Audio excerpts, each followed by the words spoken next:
Italy won, Spain won, Italy winning 4-2 on penalties, and boy was that worth the wait as Italy stagger through to the final against England or Denmark. Lads, don't know about you lot, but those 3 days between the quarter-final and the semi-finals felt like 3 weeks. It was an eternity, man. I was missing the Euros football. I was really enjoying it, and we had to wait 3 days. It was unbelievable. I couldn't believe I waited so long, but it was there. The game, I sat there an hour before the match. I had everything prepared before. Nothing, no news on planet Earth was making me miss this football match. As I was there, food early. There, I even sung national anthems. I've got no allegiances to Spain or Italy, but I was excited. I was gassed. I was ready. The build-up was there. It was the most teams to face each other in previous European Championships. It's Italy versus Spain. So you're thinking it's going to be an absolute cracker. The history is there. And boy, did it not start that way at all. Boy, did it not start that way. It was a cagey start. Spain actually came out better. They were doing up, flipping Luis Enrique was doing up Pep Guardiola with the false nine. But he didn't clock. He didn't have De Bruyne, flipping Riyad Mahrez and Phil Foden. He had this geezer, Oyarzabal, fam. Okay, let me get started on him before we get into him. This brother is dead food. He is not a good footballer whatsoever. He stunk out Spain's gaff differently. Because he was actually, Spain were on top. They had the ball, they were making stuff happen. Italy were forced to sit back, counter. They really missed Spinazzola. This Emerson guy is just not the same. He did alright today, don't get me wrong, but he hasn't got that same Spinazzola flair. Spinazzola got pulled up in the match previews, and he was the number one in dribbles and number one in chances to create for Italy. So he's a pivotal part of their attack, and they really missed him. Emerson just did nothing going forward whatsoever. There's one point he even broke through and just couldn't do anything with the football and got tackled when there was a pass open. But yeah, going back to this Oyarzabal guy, man, he had multiple, but two golden Willy Wonka type chances, man.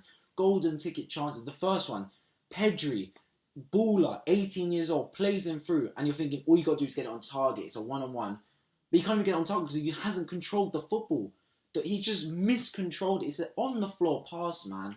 I've said it before, but Spanish footballers have no excuse not to have a good touch. No excuse whatsoever. You're brought up as a young age in Spain to control the ball with your feet, be technically gifted. More than any other country, you should be comfortable with the ball at your feet at all times, and he just wasn't. And the ball slipped on his feet, and that was a golden chance missed. But in the second half, it was even easier. It's lifted over. My nan would have scored this. It's free. All he has to do is just glance it. Any contact is in the back of the net, and he just misses the whole ball. The whole football, he just misses. Spain lost today because partly down to him, because this brother cannot kick a ball for his life. He got subbed off and good. I barely even knew who he was. I know he plays for Real Sociedad, but that's just through FIFA. Because this guy, man, I don't even care if I get your name right, because that performance was atrocious from you. Italy, they stuck in, man. They stuck in and they did their thing, bro. Because the chances weren't there for them. It weren't their game. They were off. I feel like the intensity in the Belgian game caught up with them because they weren't that same Italian side. They were living off counter-attacking football. What's his face? Spain actually had control of the midfield for a part. Sergio Busquets was doing the job of two men.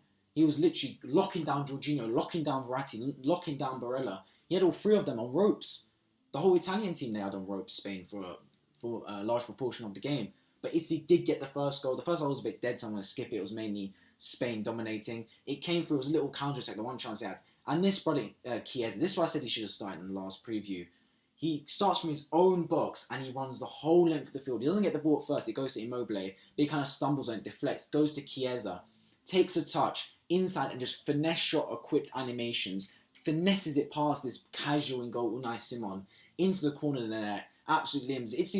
You couldn't say they really deserved it. Spain didn't deserve to go down, but they made it happen on the counter. They were clinical with their chances, and that was 1-0. But you really got to question a man like Eric Garcia because he just wasn't tight enough on the ball. He has to be tighter to Chiesa.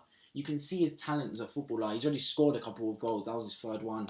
He had to be tighter there because he just gave him too much time to find the corner of the net. But it was unfortunate in Spain because they actually were the better team for the majority of the game. And they came out after, and fair play to them. They brought on Morata, so Luis Enrique sacked off the false nine. It wasn't working. They were being fluid, to be fair, but the chances were falling to the wrong people. He got that casual Oyarzabal off the pitch because he weren't scoring, and he brought on Morata.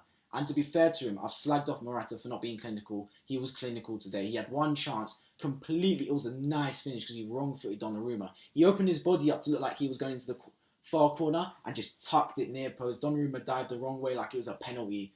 And that was 1-1. He went crazy, did the whole celebration, the Usain Bolt type thing. And that was 1-1 for Spain in the 80th minute. And it was headed to extra time. an extra time that you could tell neither team really wanted, because you don't want to be having another intense match going into a final against England, who should, let's be honest, walk through Denmark here. So yeah, it goes to extra time, and Spain were the team on top. They were dominating, they had the chances, they were putting the pressure on. Thiago came on to try and pull the strings a bit. And yeah, Spain had the chance, but the team that scored was Italy. They scored a goal, but it was called offside. It correctly was offside. It was a nice finish going through, but yeah, just a tad offside for him. And then penalties loomed.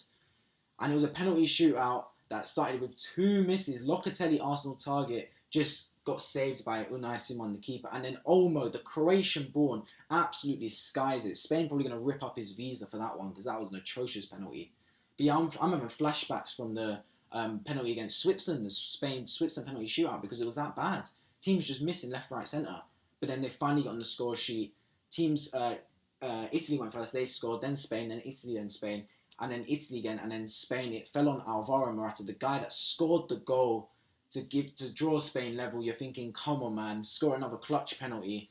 But the brother cannot do 2 things right in a row. It's one good thing, one bad thing for his life, and he misses that penalty. It's a poor penalty. It's just a tame penalty. And then Jorginho steps up to win the game for Italy, and boy, does he win the game.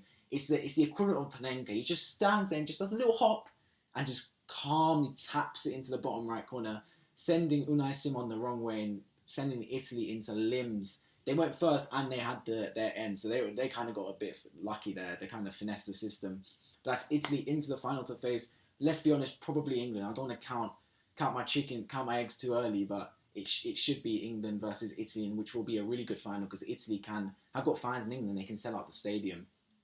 But yeah, let me know what you thought of the match down below in the comments section. I thought it was a good game that started a bit slowly but got better as the game progressed. And yeah, who do you think is going to win tomorrow's game, England versus Denmark? I've been Wire Football, and I'll see you guys in the next video.